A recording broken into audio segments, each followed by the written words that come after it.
아버지, 이제 혼자 사시면 안 돼요. 딸의 목소리는 단호했습니다.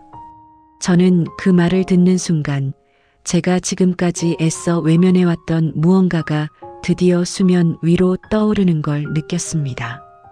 식탁 위에 놓인 찻잔을 들어 올리려 했지만 손이 미세하게 떨렸고 딸은 그걸 놓치지 않았습니다. 이런 상황이 벌어진 데에는 아주 충격적인 이유가 있었습니다. 새벽 5시 10분. 저는 오늘도 어김없이 같은 시간에 눈을 떴습니다. 알람도 없이 누가 깨우지 않아도 몸이 알아서 움직입니다.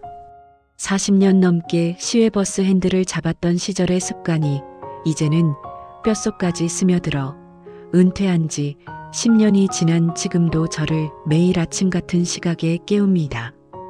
이불을 걷어내고 일어나 거실로 나왔습니다.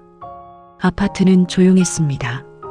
아내가 세상을 떠난 지 3년째, 이 고요함에도 이제 좀 익숙해졌다고 생각했는데 가끔은 여전히 낯설 때가 있습니다.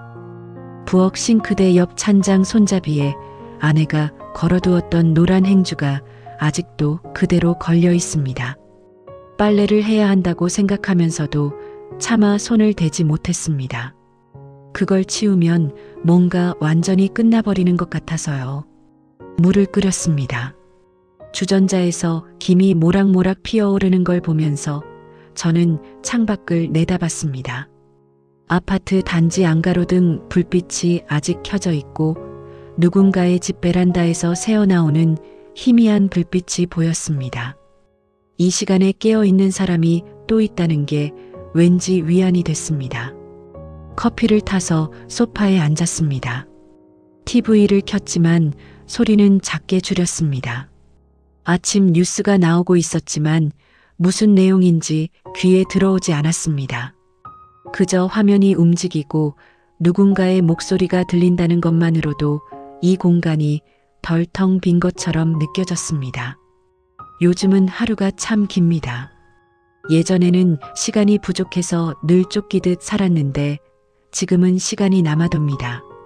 아침을 먹고 신문을 읽고 산책을 나가고 점심을 먹고 낮잠을 자고 저녁을 먹고 TV를 보다가 잠이 듭니다. 매일 똑같은 루틴이 반복되는데 이상하게도 그게 싫지는 않았습니다. 오히려 이 반복되는 일상이 저를 어떤 식으로든 붙잡아주고 있다는 느낌이 들었습니다. 아직은 혼자서도 괜찮습니다. 저는 가끔 소리내어 이렇게 말했습니다. 누구에게 하는 말인지는 모르겠습니다. 아마 저 자신에게 하는 말일 겁니다. 밥도 제때 챙겨 먹고 약도 빠뜨리지 않고 먹고 집 청소도 일주일에 한 번씩은 합니다. 물론 예전처럼 구석구석 깨끗하게 하지는 못하지만 그래도 살만합니다. 다만 요즘 들어 자꾸 깜빡하는 게 많아졌습니다. 가스불을 켜놓고 잊어버린 적이 2번 있었고 며칠 전에는 현관문을 잠그지 않고 자서 아침에 깜짝 놀란 적도 있습니다. 약을 먹었는지 안 먹었는지 헷갈려서 약통을 들여다보며 한참을 고민하기도 합니다. 나이가 들면 다 그런 거지. 저는 스스로를 이렇게 달랬습니다. 주변 친구들도 비슷한 얘기를 하니까요. 김포까지 가는 버스를 타야 하는데 인천행을 타서 한참을 헤맸다는 친구도 있고 손자 이름이 갑자기 생각나지 않아서 당황했다는 친구도 있습니다. 하지만 지난주에 있었던 일은 좀 달랐습니다. 동네 슈퍼에 장을 보러 갔다가 집으로 돌아오는 길을 잃었습니다. 15년을 산 아파트인데 어느 동인지 헷갈리기 시작했습니다. 똑같이 생긴 건물들 사이에서 한참을 헤맸고 결국 경비실 아저씨의 도움을 받아 집을 찾았습니다. 어르신 괜찮으세요? 얼굴이 안 좋으신데. 경비 아저씨가 걱정스러운 얼굴로 물었습니다. 저는 괜찮다고 그냥 깜빡했을 뿐이라고 손사래를 쳤습니다. 하지만 집에 돌아와서 한참을 소파에 앉아 있었습니다. 손이 떨렸습니다. 무서웠습니다. 그날 저녁 딸에게서 전화가 왔습니다. 아빠, 경비실에서 연락 왔어요. 아빠가 길 잃으셨다고. 딸의 목소리는 침착했지만 그 속에 담긴 걱정을 저는 느낄 수 있었습니다. 아파트 관리사무소에서 보호자에게 연락을 한 모양입니다. 저는 대수롭지 않은 일이라고, 그냥 한번 실수한 것뿐이라고 말했습니다. 괜찮아, 미경아. 그냥 그날 좀 정신이 없었나 봐. 아빠, 병원 한번 가보시는 게 어때요? 저는 필요 없다고 잘라 말했습니다. 병원에 가봤자 나이 탓이라는 말만 들을 게 뻔하니까요. 딸은 더 이상 말하지 않았지만 전화를 끊은 뒤에도 한동안 불안한 기분이 가시지 않았습니다. 며칠 뒤 딸이 찾아왔습니다. 주말이었고 사위와 함께 왔습니다. 손에는 과일 바구니를 들고 있었습니다.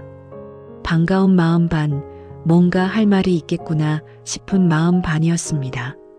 거실 식탁에 마주 앉았습니다. 딸이 차를 내왔고 저는 그 차를 받아들었습니다. 사위는 조용히 옆에 앉아 있었습니다.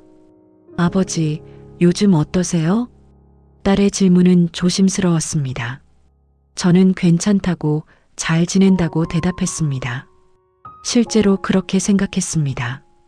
매일 밥 먹고 산책하고 TV 보고 그렇게 하루하루 잘 보내고 있으니까요. 근데 아빠, 제가 지난번에 드린 반찬통 어디 있어요? 딸의 물음에 저는 냉장고를 가리켰습니다. 딸이 냉장고를 열더니 잠시 말이 없었습니다. 그리고 조용히 문을 닫고 돌아와 앉았습니다. 아빠, 그 반찬 한 달 전에 드린 건데 아직도 그대로 있어요. 하나도 안 드셨네요. 저는 그제야 기억이 났습니다. 아, 그랬구나. 그걸 먹어야 하는데 계속 잊고 있었습니다. 변명을 하려다가 입을 다물었습니다. 무슨 말을 해도 핑계처럼 들릴 것 같았습니다. 딸은 한숨을 쉬었습니다. 그리고 천천히 말했습니다. 아버지, 이제 혼자 사시면 안 돼요. 그 말이 나왔을 때 저는 찻잔을 들어 올리려 했습니다. 하지만 손이 떨렸습니다. 미세하게, 하지만 분명하게 떨렸습니다. 딸은 그걸 보고 있었습니다. 사위도 보고 있었습니다. 저는 아무 말도 하지 못했습니다. 아직 괜찮다는 말이 목구멍까지 올라왔다가 다시 내려갔습니다. 그 말을 하는 순간 제 자신조차 믿지 못할 것 같았으니까요. 딸과의 대화 이후 저는 며칠간 집 밖을 나가지 않았습니다. 밖에 나가면 누군가 저를 보고 저 노인 혼자 사시면 안 되겠네라고 생각할 것만 같았습니다. 하지만 집 안에만 있으니 답답함이 가슴을 눌렀습니다. 결국 나흘째 되는 날 저는 외투를 걸치고 문을 나섰습니다. 특별히 갈 곳이 있는 건 아니었습니다. 그냥 걷고 싶었습니다. 버스를 타고 시내로 나갔습니다. 예전에 자주 가던 터미널 쪽이었습니다. 40년 넘게 그곳에서 버스를 몰았으니 그 일대는 제 손바닥보다 익숙한 곳입니다. 터미널은 예전과 많이 달라져 있었습니다. 건물 외벽이 새로 칠해졌고 승강장 지붕도 교체됐더군요. 하지만 그 특유의 경유 냄새와 사람들의 웅성거림은 여전했습니다. 저는 터미널 앞 벤치에 앉아 오가는 사람들을 바라봤습니다. 어디론가 떠나는 사람, 누군가를 기다리는 사람, 막 도착한 사람, 모두들 제각각의 이유로 바삐 움직였습니다. 이정수? 뒤에서 누군가 제 이름을 불렀습니다. 낯익은 목소리였습니다. 돌아보니 박춘호가 서 있었습니다. 70대 중반의 나이답게 허리는 굽었고 머리는 희끗희끗했지만 그 특유의 눈매만큼은 여전했습니다. 춘호 형? 저는 자리에서 일어났습니다. 반가운 마음이 들기도 했지만 동시에 뭔가 불편한 감정이 밀려왔습니다. 춘호 형과 저는 젊은 시절 같은 버스 회사에서 일했습니다. 함께 노선을 돌고 퇴근 후에는 소주잔을 기울이던 사이였습니다. 하지만 20년 전쯤 회사 내부 문제로 사이가 틀어졌습니다. 누가 옳고 그른지는 이제 중요하지 않습니다. 다만 그 일 이후로 서로 연락을 끊고 지냈습니다. 야, 이게 얼마만이냐? 춘호 형이 제 어깨를 툭 쳤습니다. 예전 그대로의 버릇이었습니다. 저는 어색하게 웃으며 그의 손을 마주 잡았습니다. 여기는 왜 나왔어요? 그냥 옛날 생각나서. 너도? 저도 그냥 좀 걷고 싶어서요. 우리는 잠시 말없이 서 있었습니다. 20년의 공백이 그 사이를 메우고 있었습니다. 뭐라고 말을 꺼내야 할지 몰라 머뭇거리는데 춘호 형이 먼저 입을 열었습니다. 차나 한잔 할까? 저는 고개를 끄덕였습니다. 거절할 이유가 없었습니다. 터미널 맞은편 낡은 다방으로 들어갔습니다. 예전에도 자주 가던 곳인데 아직도 그대로 영업을 하고 있었습니다. 주인 아줌마 얼굴도 익숙했습니다. 우리는 창가 자리에 마주 앉았습니다. 기억나냐? 우리 여기서 맨날 커피 마시면서 손님 욕하고 그랬잖아. 춘호 형이 웃으며 말했습니다. 저도 따라 웃었습니다. 기억났습니다. 손님 중에 유독 까다로운 사람이 있으면 퇴근 후 이곳에 와서 하소연하곤 했습니다. 그때는 젊어서 그런 것도 스트레스였지. 맞아. 지금 생각하면 그런 게 뭐가 스트레스였나 싶은데. 커피가 나왔습니다. 김이 모락모락 피어올랐습니다. 춘호 형은 설탕을 한 스푼 넣고 천천히 저었습니다. 그 모습을 보면서 저는 이상하게 가슴 한편이 먹먹해졌습니다. 시간이 많이 흘렀구나 싶었습니다. 정수야, 너 요즘 어떻게 지내? 춘호 형의 질문은 무심한 듯 했지만 뭔가 더 깊은 의미가 담겨 있는 것 같았습니다. 저는 괜찮게 지낸다고, 그냥 이것저것 하면서 지낸다고 대답했습니다. 나는 말이야. 춘호 형이 커피잔을 내려놓으며 말을 이었습니다. 요즘 좀 힘들어. 그의 목소리에 힘이 없었습니다. 저는 그를 바라봤습니다. 자세히 보니 얼굴이 많이 수척해져 있었습니다. 눈가에는 깊은 주름이 패여 있고 입술은 바짝 말라 있었습니다. 왜요? 무슨 일 있어요? 마누라가 작년에 갔어. 암이었는데 너무 빨리 갔어. 저는 아무 말도 하지 못했습니다. 제 아내도 3년 전에 세상을 떠났지만 그때의 아픔을 춘호 형도 겪었다는 게 실감이 났습니다.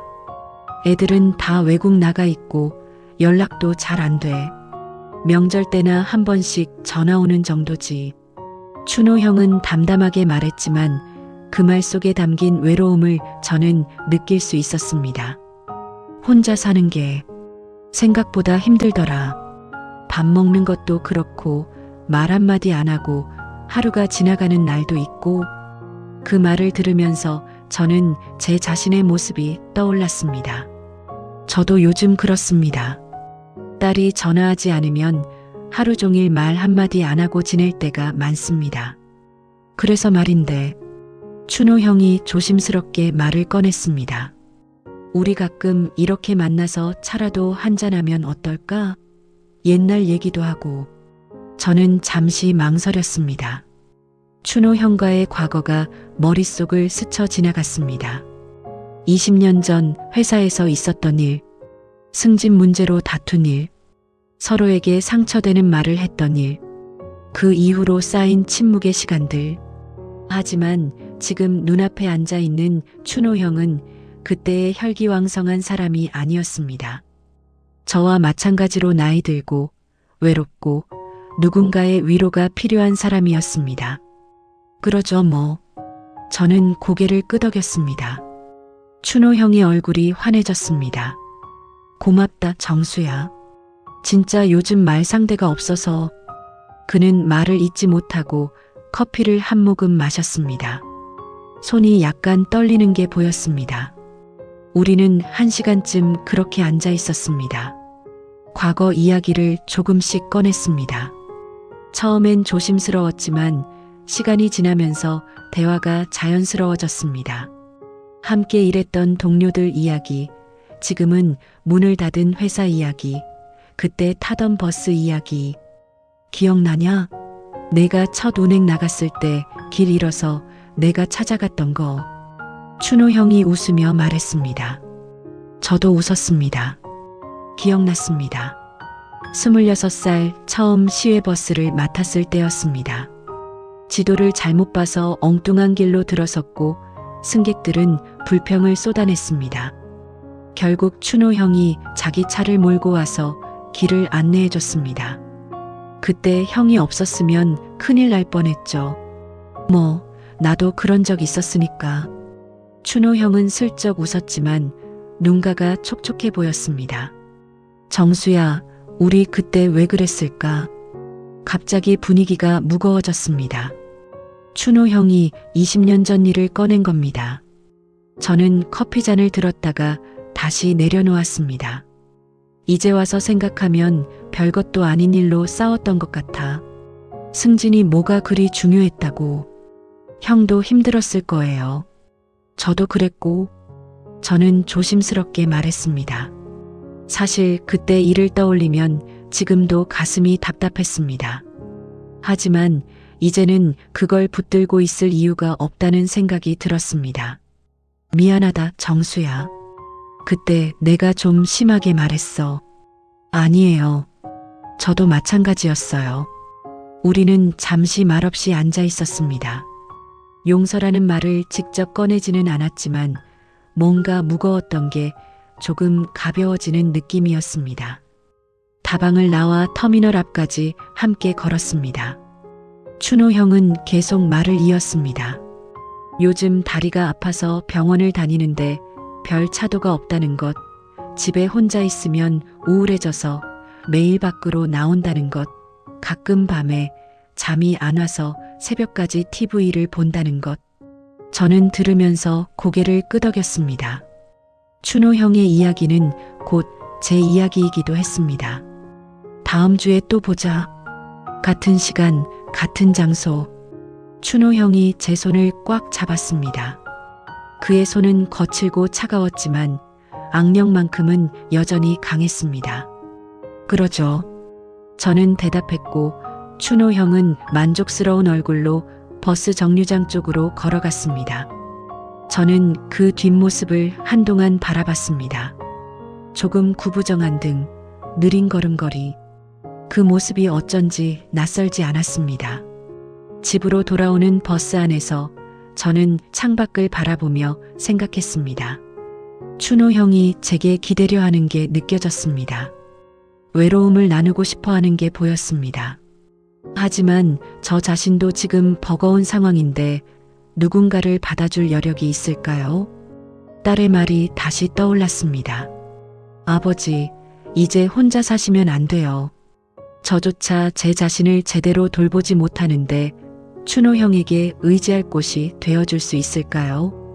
하지만 동시에 이런 생각도 들었습니다. 혼자보다는 둘이 낫지 않을까? 서로 기대면서 살아가는 것도 나쁘지 않을지 모른다고. 완벽하지 않아도 서로 부족한 부분이 있어도 그렇게 함께 있는 것만으로도 의미가 있지 않을까? 집에 도착해 현관문을 열었습니다. 여전히 조용한 집이었습니다.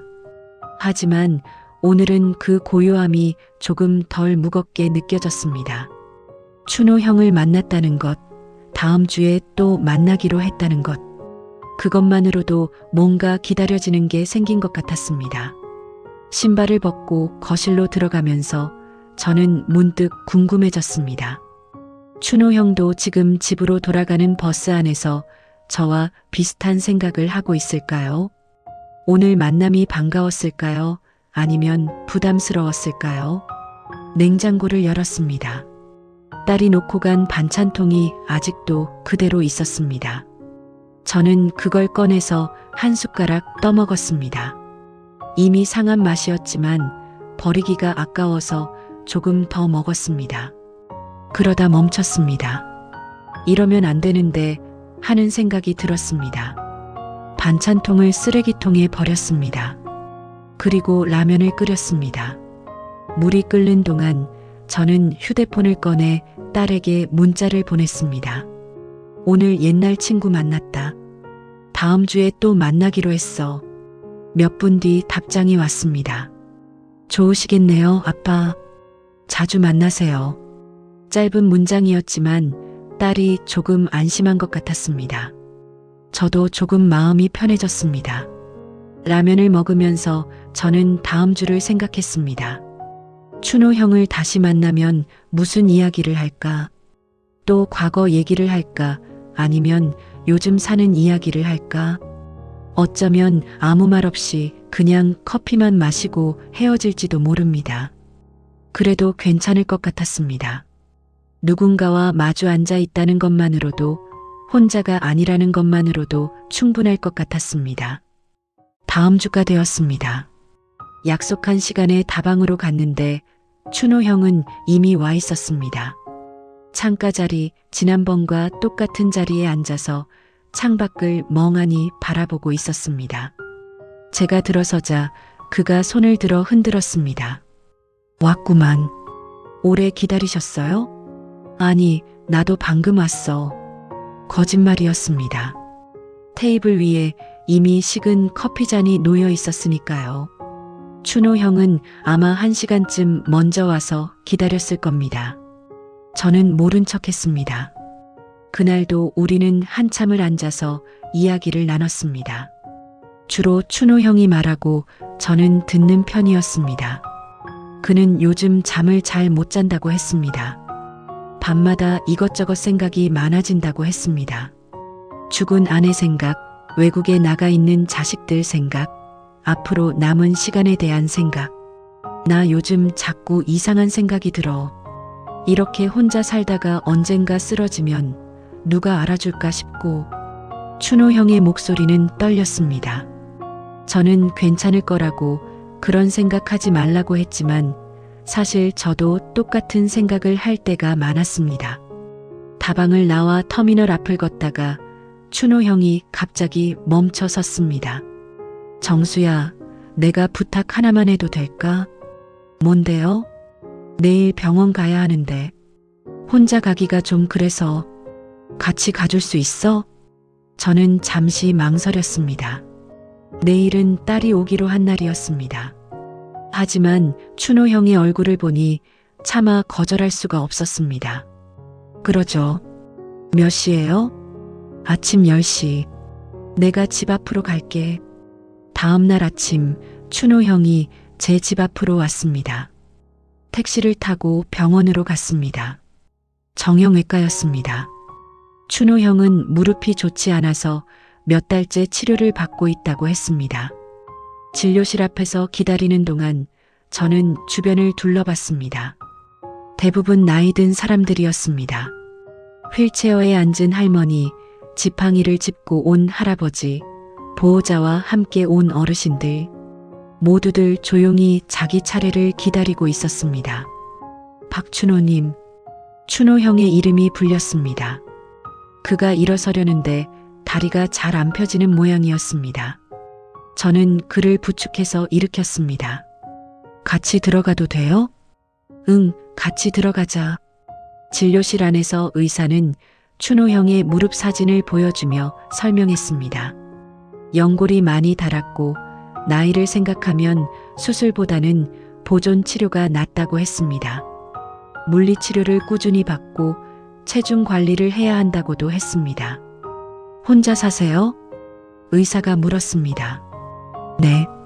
주변에 도와줄 사람은 있으세요? 춘호 형이 잠시 말을 멈췄다가 저를 가리켰습니다. 여기 친구가 있습니다. 의사는 저를 보며 고개를 끄덕였습니다.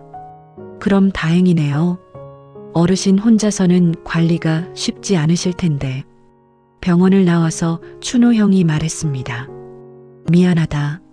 4시간 뺏은 것 같아서. 아니에요. 괜찮아요. 점심이나 먹고 가자. 내가 살게. 우리는 병원 근처 식당에 들어갔습니다. 춘호 형은 식사를 하면서도 계속 말을 이었습니다. 병원비가 부담스럽다는 것, 물리치료를 받으러 일주일에 3번씩 와야 하는데 택시비가 만만치 않다는 것, 집에서 혼자 운동하려니 의욕이 안 난다는 것. 저는 들으면서 점점 무거운 마음이 들었습니다. 춘호 형이 많이 힘든 상황이구나 하는 생각이 들었습니다. 정수야. 춘호 형이 젓가락을 내려놓으며 말했습니다. 나 요즘 집에 있는 게 너무 힘들어. 혼자 있으면 자꾸 이상한 생각만 들고. 저는 아무 말도 하지 못했습니다. 우리 같이 살면 안 될까? 그 말이 나왔을 때 저는 숟가락을 든 채로 굳었습니다. 춘호 형은 진지한 얼굴로 저를 바라봤습니다. 집도 내 집이 더 넓잖아. 나는 방 하나만 있으면 돼. 생활비도 반반씩 내고 서로 말상대도 되고 밥도 같이 해 먹고 그러면 둘 다 훨씬 나을 것 같은데. 저는 입을 열었다가 다시 닫았습니다. 뭐라고 대답해야 할지 몰랐습니다. 갑작스러운 제안이었습니다. 같이 산다는 게 그게 쉬운 일인가요? 생각해봐. 나 진짜 힘들어서 그래. 춘호 형의 목소리에는 간절함이 묻어 있었습니다. 저는 고개를 끄덕이며 생각해 보겠다고 했습니다. 집으로 돌아오는 길 머릿속이 복잡했습니다. 춘호 형과 같이 산다는 것, 혼자 사는 것도 벅찬데 누군가와 함께 산다는 게 과연 나을까요? 하지만 동시에 이런 생각도 들었습니다. 혼자 있는 것보다는 누군가 옆에 있는 게 낫지 않을까? 집에 도착했을 때 딸이 와 있었습니다. 현관 비밀번호를 알고 있어서 먼저 들어와 있었던 겁니다.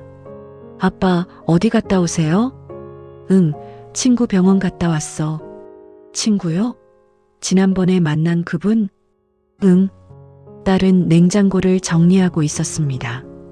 상한 음식들을 버리고 새로 가져온 반찬을 넣고 있었습니다. 아빠, 요즘 밥은 잘 드세요? 먹지 뭐. 근데 냉장고 보니까 먹은 게 별로 없던데요. 저는 대답하지 않았습니다. 사실이었으니까요. 요즘 식욕이 없어서 대충 때우는 날이 많았습니다. 아빠, 저희가 알아본 요양원 있거든요. 다음 주에 같이 가서 구경해봐요. 딸의 말에 저는 고개를 저었습니다. 아직은 아니야. 아빠, 혼자 계시는 게 위험해요. 이번 달에만 벌써 몇 번이나 전화하셨는데 같은 얘기 반복하시고 저는 그랬나 싶었습니다. 기억이 나지 않았습니다. 미경아, 나 친구랑 같이 살까 해. 갑자기 튀어나온 말이었습니다. 저 자신도 놀랐습니다. 딸은 더 놀란 표정이었습니다. 네, 무슨 말씀이세요? 박춘호 형? 옛날에 같이 일했던 친구. 그 형도 혼자 사는데 우리 둘이 같이 살면 서로 도움이 될 것 같아서. 딸은 한참을 말없이 저를 바라봤습니다. 아빠, 그건 좀. 뭐가 문제야? 둘이 같이 있으면 외롭지도 않고 서로 챙겨줄 수도 있고 요양원 가는 것보다 낫잖아. 아빠가 그 사람 얼마나 아신다고요. 오래전에 같이 일했다고 해도 같이 사는 건 다른 문제잖아요. 딸의 말이 맞았습니다. 춘호 형과 저는 20년 넘게 연락도 안 하고 지냈습니다. 사실 그에 대해 아는 게 거의 없었습니다. 요즘 어떻게 사는지, 성격이 어떤지, 생활 습관은 어떤지. 그래도 옛 정도 정인데 저는 그렇게 말했습니다. 스스로도 설득력 없는 변명이라는 걸 알았습니다. 하지만 다른 말이 떠오르지 않았습니다. 아빠, 진짜 그 사람이 좋아서 그러시는 거예요? 아니면 그냥 요양원 가기 싫어서 핑계 찾으시는 거예요? 딸의 질문이 날카로웠습니다. 저는 대답하지 못했습니다. 정말 춘호 형과 같이 살고 싶어서일까요? 아니면 딸이 말한 대로 요양원에 가고 싶지 않아서 다른 선택지를 찾는 걸까요? 딸은 한숨을 쉬었습니다. 일단 천천히 생각해 보세요. 급하게 결정하실 일 아니에요. 하지만 저는 이미 마음을 정한 것 같았습니다. 딸이 돌아간 뒤 춘호 형에게 전화를 걸었습니다. 형, 나 정수예요. 응, 정수야. 생각해봤어? 같이 삽시다. 전화기 너머로 춘호 형이 안도하는 소리가 들렸습니다. 고맙다, 정수야. 진짜 고맙다. 전화를 끊고 나서 저는 소파에 앉아 한참을 멍하니 있었습니다. 제대로 된 건지 모르겠습니다. 이게 맞는 선택인지 확신이 서지 않았습니다. 하지만 이미 말을 해버렸으니 이제 되돌릴 수는 없었습니다. 며칠 뒤 춘호 형이 짐을 가지고 왔습니다. 생각보다 짐이 적었습니다.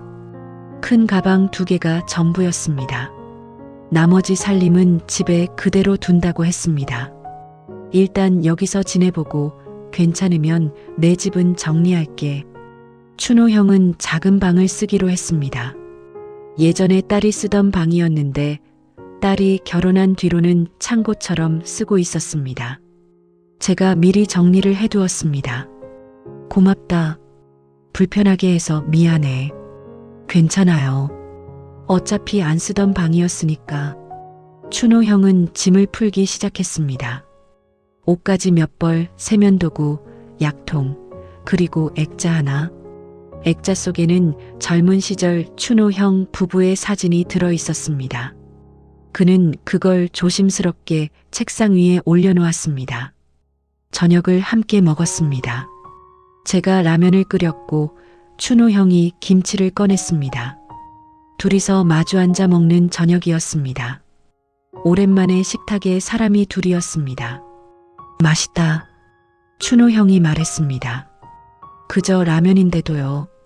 저도 따라서 웃었습니다. 내일부터는 제대로 된 밥 해먹어요. 그래, 같이 해먹자. 식사를 마치고 설거지를 했습니다. 춘호 형이 설거지를 하겠다고 했지만 제가 먼저 했습니다. 춘호 형은 옆에서 행주로 물기를 닦았습니다. TV를 켰습니다. 뉴스가 나오고 있었습니다. 우리는 나란히 소파에 앉아 화면을 봤습니다. 특별히 대화를 나누지는 않았지만 옆에 누군가 있다는 게 낯설지 않았습니다. 9시쯤 춘호 형이 먼저 자겠다고 했습니다. 무릎이 아파서 일찍 쉬어야 한다고 했습니다. 저는 TV를 조금 더 보다가 10시쯤 잠자리에 들었습니다. 어둠 속에 누워서 저는 생각했습니다. 이게 과연 잘한 일일까? 춘호 형과 같이 산다는 것. 이 선택이 정말 선의에서 나온 걸까? 아니면 제 외로움에서 도망치기 위한 결정일까? 딸의 목소리가 귓가에 맴돌았습니다. 아빠가 그 사람 얼마나 아신다고요? 맞는 말이었습니다. 저는 춘호 형에 대해 잘 모릅니다. 20년 전 기억과 몇 번의 만남이 전부입니다. 하지만 지금 옆방에서 자고 있는 사람이 있다는 것. 내일 아침 일어나면 잘 잤어? 라고 물어볼 사람이 있다는 것. 그것만으로도 뭔가 달라진 것 같았습니다. 저는 눈을 감았습니다. 내일 아침이 되면 알 수 있겠죠. 이 선택이 맞았는지 틀렸는지. 처음 며칠은 괜찮았습니다. 아침에 일어나면 춘호 형이 먼저 일어나 커피를 끓여 놓았고 저는 식빵을 구웠습니다. 함께 아침을 먹고 각자 할 일을 하고 저녁 때 다시 모여 식사를 했습니다. 말이 많지는 않았지만 그게 오히려 편했습니다. 하지만 일주일쯤 지나면서 조금씩 달라지기 시작했습니다. 정수야, 내가 어제 생활비 10만 원 줬지?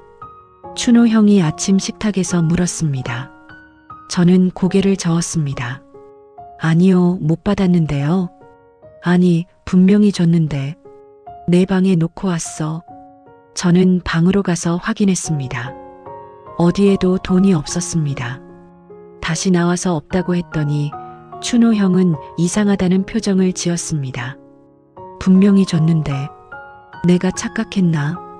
그는 지갑을 꺼내 다시 10만 원을 내밀었습니다. 저는 받으면서 뭔가 석연치 않은 기분이 들었습니다. 정말 착각한 걸까요? 아니면 제가 받고도 잊어버린 걸까요? 며칠 뒤에도 비슷한 일이 있었습니다. 정수야, 오늘 내 약 챙겨놨어? 형이 직접 드시라고 했잖아요. 내가 언제 그랬어? 내가 챙겨주기로 했잖아. 저는 기억을 더듬어 봤지만 그런 약속을 한 기억이 없었습니다. 춘호 형은 자기 약은 자기가 챙기겠다고 분명히 말했습니다. 하지만 그는 고개를 저었습니다. 아니야, 내가 챙겨주기로 했어. 내가 깜빡할까봐. 결국 제가 약을 챙겨드렸습니다. 하지만 찝찝한 기분이 가시지 않았습니다. 그런 일들이 자꾸 반복됐습니다. 돈 문제, 약속, 누가 뭐라고 했는지에 대한 기억. 매번 춘호 형의 기억과 제 기억이 달랐습니다. 처음에는 제가 잊어버린 건가 싶어서 그러려니 했지만 점점 확신이 서지 않았습니다. 정수야, 오늘 병원 같이 가주기로 했지? 형, 저 오늘 딸 만나기로 했다고 말씀드렸잖아요. 아니, 내가 오늘 같이 가준다고 했어. 내가 분명히 들었는데. 저는 한숨을 쉬었습니다. 딸과의 약속을 취소하고 춘호 형과 병원에 갔습니다. 딸에게 미안한 전화를 걸어야 했습니다. 생활비 문제도 복잡해졌습니다. 반반씩 낸다고 했는데 춘호 형은 자꾸 자기가 더 많이 낸다고 했습니다. 저는 장부를 써서 관리하자고 했지만 춘호 형은 그럴 필요 없다며 거절했습니다. 우리 사이에 그게 뭐가 중요해. 대충 하면 되지. 하지만 대충이 문제였습니다. 매번 누가 얼마를 냈는지 기억이 다르고 그때마다 애매한 기분으로 넘어가야 했습니다. 한 달쯤 지났을 때 아래층에 사는 김말순 씨가 찾아왔습니다. 60대 후반의 할머니인데 이 아파트에 저보다 오래 사셨습니다. 가끔 반찬을 나눠주곤 하는 사이였습니다. 정수 아저씨, 잠깐 얘기 좀 할 수 있어요? 말순 씨의 표정이 심각했습니다. 저는 그를 거실로 안내했습니다. 춘호 형은 마침 산책을 나간 상태였습니다. 무슨 일이세요? 말순 씨는 잠시 망설이다가 입을 열었습니다. 아저씨, 요즘 같이 사시는 분, 박춘호 씨라고 하던가요? 네, 그런데요. 그 양반이 어제 저한테 돈 좀 빌려달라고 했어요. 저는 깜짝 놀랐습니다. 돈을요? 네. 10만 원만 급하게 쓸 때가 있다고. 내일 바로 갚는다고 하더라고요. 그래서 제가 빌려줬는데 말순 씨가 말을 멈췄습니다. 근데 오늘 아침에 또 오셔서 어제 돈 받았냐고 물어보시는 거예요. 제가 받았다고 하니까 자기는 준 기억이 없다고 하시더라고요. 저는 아무 말도 하지 못했습니다. 그래서 제가 어제 받았다고 아저씨가 직접 주셨다고 했더니 한참을 생각하시더니 그냥 가시던데요. 말순 씨는 걱정스러운 얼굴로 저를 바라봤습니다. 정수 아저씨, 이거 좀 이상해요. 그 양반 건강이 안 좋으신 것 같은데. 저는 고개를 끄덕였습니다. 사실 저도 느끼고 있었습니다. 춘호 형의 기억이 자꾸 엉키고 방금 한 말을 잊어버리고 같은 질문을 반복하는 일이 잦아졌습니다. 괜찮습니다. 제가 잘 살필게요. 말순 씨가 돌아간 뒤 저는 소파에 앉아 한참을 생각했습니다. 춘호 형이 말순 씨에게 돈을 빌렸다는 것도 몰랐고 그걸 잊어버렸다는 것도 충격이었습니다. 춘호 형이 산책에서 돌아왔습니다. 형, 아래층 말순 씨한테 돈 빌렸어요? 춘호 형은 어리둥절한 얼굴을 했습니다. 말순 씨? 누구? 아래층에 사시는 분이요. 어제 10만 원 빌렸다고 하던데. 춘호 형은 한참을 생각하더니 고개를 저었습니다. 아, 맞다. 빌렸었나? 잘 기억이 안 나네. 형, 요즘 자꾸 이러시면 안 돼요. 병원 한번 가보는 게 어때요? 무슨 병원? 나이 먹으면 다 그런 거야. 춘호 형은 짜증스러운 표정을 지으며 자기 방으로 들어가 버렸습니다. 저는 한숨을 쉬었습니다. 그날 밤 저는 딸에게 전화를 걸었습니다. 미경아, 나야. 네, 아빠. 무슨 일이세요? 저는 요즘 상황을 설명했습니다. 춘호 형의 건망증이 심해지고 있다는 것, 돈 문제로 이웃에게 민폐를 끼친 것, 같은 말을 반복하는 일이 잦아진 것. 딸은 한참 말이 없다가 조심스럽게 물었습니다. 아빠, 그 사람 치매 검사 받아보셨어요? 아직은 아닌 것 같은데. 아빠, 그게 치매 초기 증상일 수도 있어요. 꼭 병원 가보셔야 해요. 저는 알고 있었습니다. 하지만 인정하고 싶지 않았습니다. 춘호 형이 치매라면 그럼 어떻게 해야 하죠? 아빠도 힘드시죠? 그 사람 돌보기. 딸의 목소리에 걱정이 묻어 있었습니다. 괜찮아. 내가 할 수 있어. 아빠, 무리하지 마세요. 아빠도 이제 혼자 계시기 힘든 나이잖아요. 전화를 끊고 나서 저는 거실 창문으로 밖을 내다봤습니다. 밤이 깊었습니다. 아파트 단지의 불빛들이 하나둘 꺼지고 있었습니다. 춘호 형 방에서 불빛이 새어나왔습니다. 아직 안 주무시고 계신가 봅니다. 저는 그 방문 앞에 가서 잠시 서 있었습니다. 노크를 할까 하다가 그냥 돌아섰습니다. 며칠 뒤 또 다른 일이 벌어졌습니다. 새벽에 소리가 들려서 깼습니다. 거실로 나가보니 춘호 형이 현관 앞에 서 있었습니다. 형, 어디 가세요? 집에 가야 해. 마누라가 기다려. 저는 가슴이 철렁 내려앉았습니다. 춘호 형의 아내는 이미 세상을 떠났습니다. 1년도 더 전 일입니다. 형수님은 돌아가셨잖아요. 춘호 형은 저를 빤히 쳐다봤습니다. 그리고 천천히 고개를 숙였습니다. 아, 그랬지. 그의 목소리는 떨렸습니다. 저는 그의 어깨를 감싸 안았습니다. 괜찮아요. 들어가서 주무세요. 춘호 형은 고개를 끄덕이며 방으로 들어갔습니다. 저는 거실에 남아 한참을 앉아 있었습니다. 이건 제가 감당할 수 있는 일이 아니었습니다. 춘호 형은 명백히 도움이 필요한 상태였습니다. 전문적인 치료와 돌봄이 필요했습니다. 하지만 저도 마찬가지였습니다. 딸의 말이 맞았습니다. 저도 혼자 지내기 힘든 나이입니다. 춘호 형을 돌본다는 게 제 능력 밖의 일이었습니다. 아침이 되었습니다. 춘호 형은 어젯밤 일을 기억하지 못했습니다. 평소처럼 커피를 마시며 신문을 봤습니다. 저는 그 모습을 보면서 생각했습니다. 제가 춘호 형을 받아들인 건 정말 선이었을까요? 아니면 제 외로움을 채우기 위한 이기심이었을까요? 지금 돌이켜보니 저는 춘호 형을 제대로 알지도 못한 채 함께 살기로 결정했습니다. 그가 어떤 상태인지, 무엇이 필요한지 깊이 생각하지 않았습니다. 형, 우리 병원 가요. 저는 조심스럽게 말했습니다. 무슨 병원? 건강검진요. 같이 받아요. 춘호 형은 잠시 생각하더니 고개를 끄덕였습니다. 그래, 그러자. 저는 안도했습니다. 적어도 병원에는 갈 수 있겠구나. 하지만 동시에 두려웠습니다. 병원에서 무슨 진단이 나올지, 그 이후는 어떻게 해야 할지. 창밖을 보니 비가 내리기 시작했습니다. 가랑비였습니다. 춘호 형은 여전히 신문을 보고 있었습니다. 같은 페이지를 계속 보고 있었습니다. 읽고 있는 건지 그냥 보고 있는 건지 알 수 없었습니다. 저는 조용히 한숨을 쉬었습니다.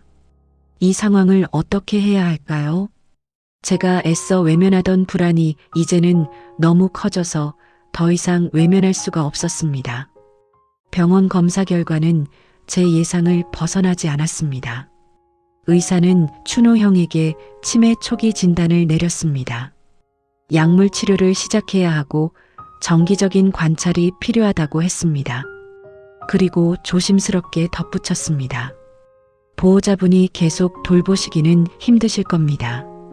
요양시설도 알아보시는 게 좋겠습니다. 진료실을 나와 춘호 형과 나란히 걸었습니다. 춘호 형은 아무 말도 하지 않았습니다. 진단 결과를 이해했는지조차 확실하지 않았습니다. 형, 괜찮아요. 약 먹으면 나아질 거예요.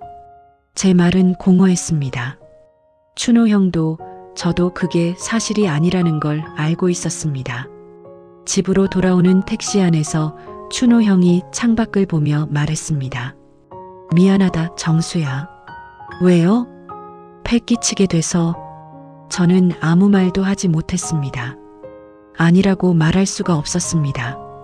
실제로 폐가 되고 있었으니까요. 그날 밤 아들 정민이에게서 전화가 왔습니다. 딸이 상황을 얘기한 모양이었습니다. 정민이는 미국에서 일하는데 1년에 한두 번 정도 한국에 옵니다. 마지막으로 본 게 작년 설이었습니다. 아버지, 저 정민이에요. 응, 정민아. 누나한테 들었어요. 아버지 친구분이랑 같이 사신다고요? 응. 그분이 치매라고 하던데 맞아요? 초기래. 아직 심하진 않아. 전화기 너머로 한숨소리가 들렸습니다. 아버지, 그분 가족들은 뭐 하는 거예요? 왜 아버지가 돌보셔야 해요? 애들이 다 외국에 있어. 연락도 잘 안 돼. 그래도 그건 그 집안 문제잖아요. 아버지까지 책임질 필요 없어요. 정민이의 목소리에는 짜증이 섞여 있었습니다. 정민아, 그 형도 힘들어서 그래. 혼자 사는 게 얼마나 외로운데. 아버지. 정민이가 말을 끊었습니다. 잠시 침묵이 흘렀습니다. 아버진 왜 항상 아버지부터 챙기질 않아요? 그 말이 가슴에 박혔습니다.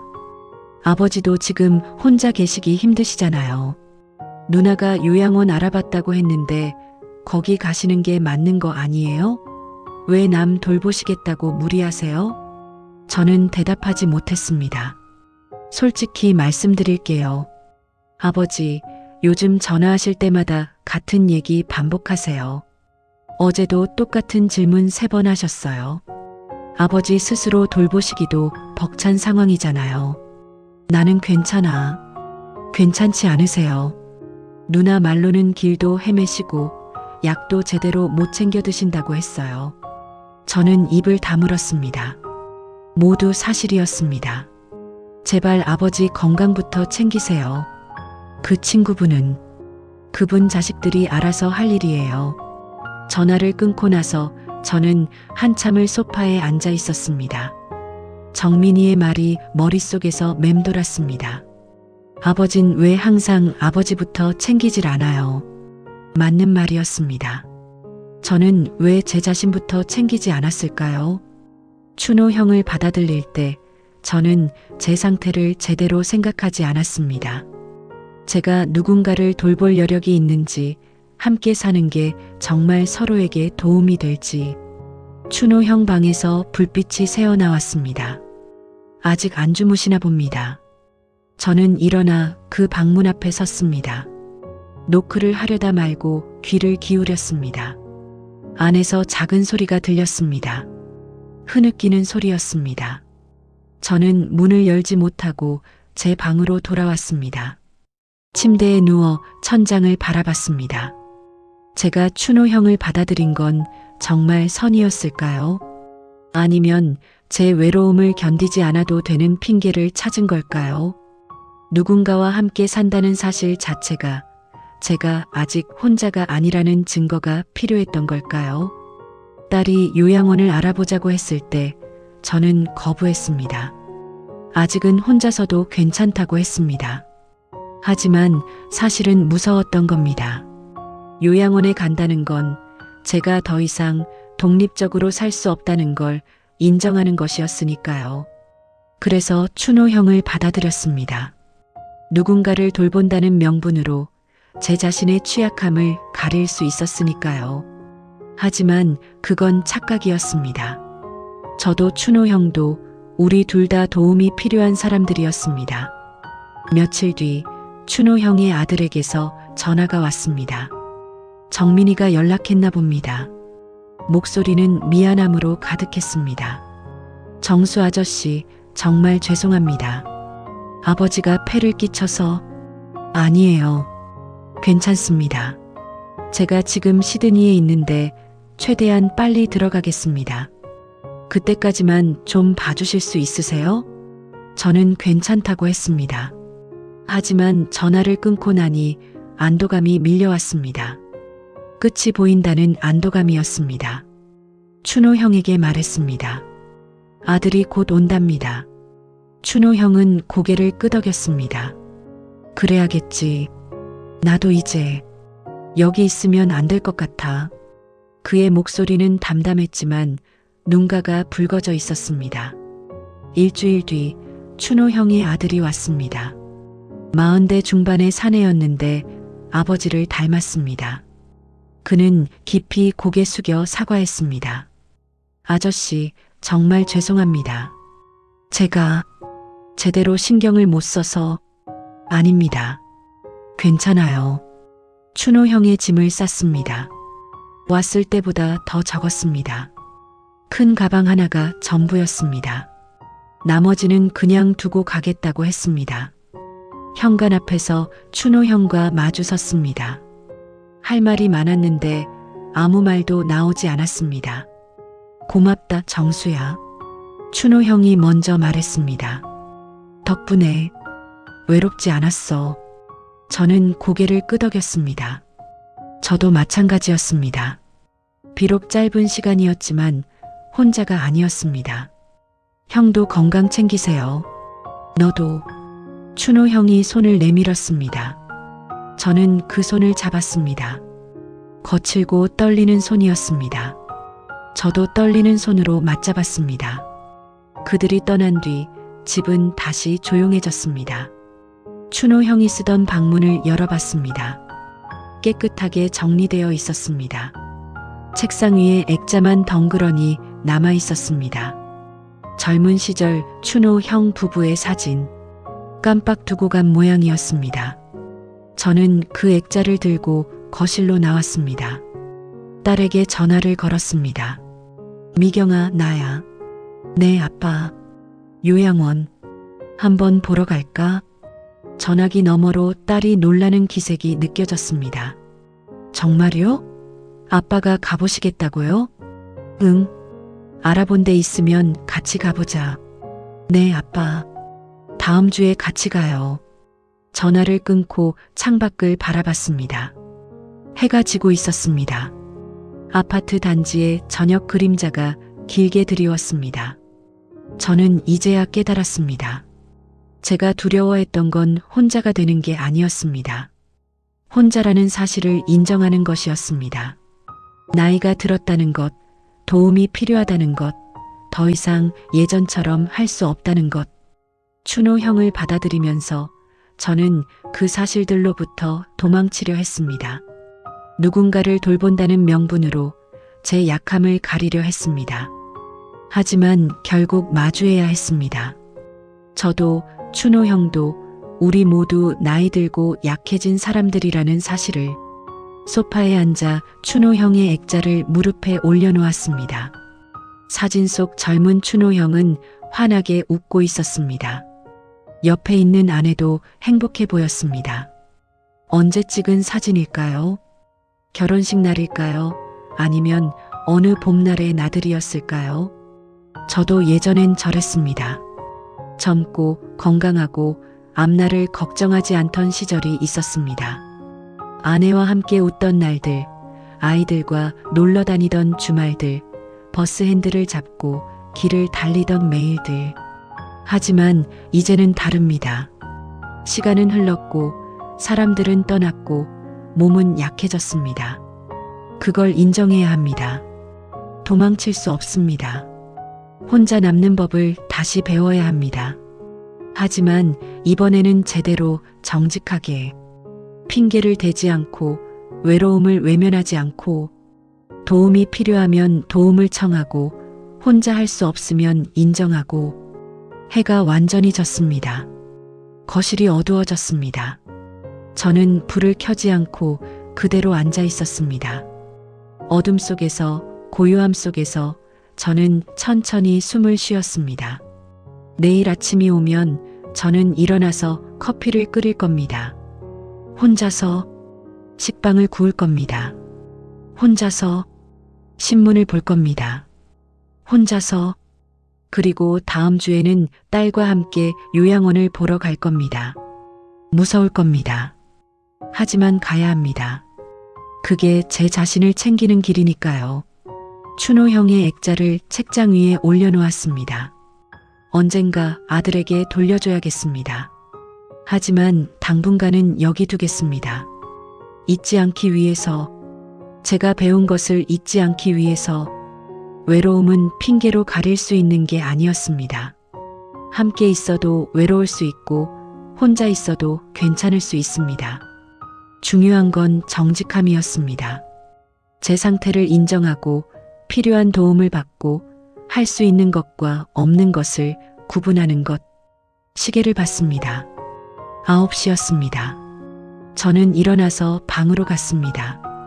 내일은 일찍 일어나서 산책을 나가야겠습니다. 혼자서 천천히 제 속도로. 그렇게 저는 다시 배우기 시작했습니다. 혼자 남는 법을, 나이 드는 법을, 약해지는 것을 인정하는 법을, 그리고 그럼에도 불구하고 하루하루를 살아가는 법을. 이 이야기를 끝까지 들어주셔서 진심으로 감사합니다.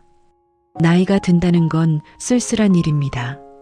자식들은 각자의 삶이 있고 그들에게 기대고 싶어도 차마 손을 내밀기 어려울 때가 많습니다. 그 외로움을 어떻게든 채우려 애쓰다 보면 때론 서툰 선택을 하게 되기도 합니다. 하지만 그 외로움 속에서도 우리는 서로에게 작은 빛이 될 수 있습니다. 같은 시간을 살아온 누군가의 안부를 묻고 옆에 앉아 차 한잔 나누고 말없이 함께 있어주는 것만으로도요. 여러분도 오늘 하루 고단하셨을 겁니다. 누군가는 이 이야기를 들으며 부모님 얼굴이 떠오르셨을 수도 있고 누군가는 먼 훗날 자신의 모습이 보이셨을지도 모르겠습니다. 우리 모두 조금씩 나이 들어갑니다. 그 길 위에서 서로 따뜻한 말 한마디, 작은 관심 하나씩 나누며 살아갔으면 좋겠습니다.